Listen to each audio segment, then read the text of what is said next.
Ils s'équipent comme pour faire de l'escalade. Le travail d'Olivier, Rodolphe et Franck consiste aujourd'hui à hisser ce tableau trop large pour passer dans l'ascenseur. Il monte un petit peu. Laisse-le se stabiliser là. Ah, maintenant tu fous. Non, mais là, on le stabilise. Non, mais t'accroches ta sonde maintenant. Non, j'en mettrai pas qu'une. Il va parcourir une vingtaine de mètres à travers les entrailles du musée des Beaux-Arts. C'est l'un des 20 tableaux du XVIIe siècle issus de la collection Richelieu. Il sera accroché au premier étage, dans la salle récemment rénovée par l'équipe de techniciens, désormais experts dans l'art de la pose. C'est pas au millimètre, mais presque. Il faut vraiment qu'il soit centré. Si j'en suis... même un centimètre de cette hauteur-là, ça va se voir. Parce qu'il y en a qui ont vraiment l'œil.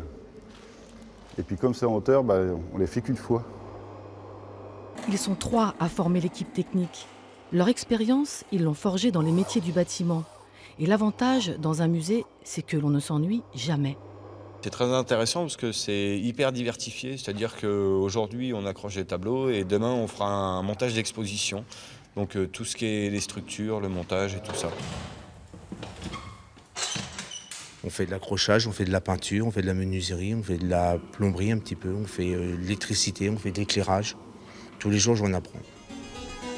Leur travail consiste encore à construire des maquettes des expositions au format d'une maison de poupées. Une scénographie dans laquelle sont absorbées les 2 conservatrices, Olivia et Viviane, dans la pièce à côté. Là, on est en train d'associer ensemble des décors, par exemple, qui faisaient partie de la même galerie. Et donc, il y a vraiment une logique iconographique, une logique de sujet. Hein. On a des thèmes de bataille, par exemple, qui décoraient des galeries du château de Richelieu. Donc, on les rassemble là sur la partie supérieure du mur. De même, on a des évangélistes, des pères de l'Église. Donc, on regroupe ensemble. Il y a vraiment une logique de sens, quoi, vraiment, sur le sujet des œuvres. Alors parfois les tableaux nous dictent un accrochage, il y a des alliances magiques et on ne peut jamais savoir tant qu'on n'a pas vu les tableaux, qu'on ne les a pas rapprochés. Puis parfois il y a un dialogue extraordinaire qui se met en place et on sait qu'on est au bon moment, on est dans la bonne configuration, on a trouvé l'alliance qu'il fallait. Accrocher l'ensemble des tableaux dans la salle Richelieu, plus d'une quarantaine au total, demandera 3 semaines aux équipes du musée. Demain, nous découvrirons le travail de conception de la prochaine exposition, pour lequel les documentalistes et bibliothécaires doivent mener une véritable enquête.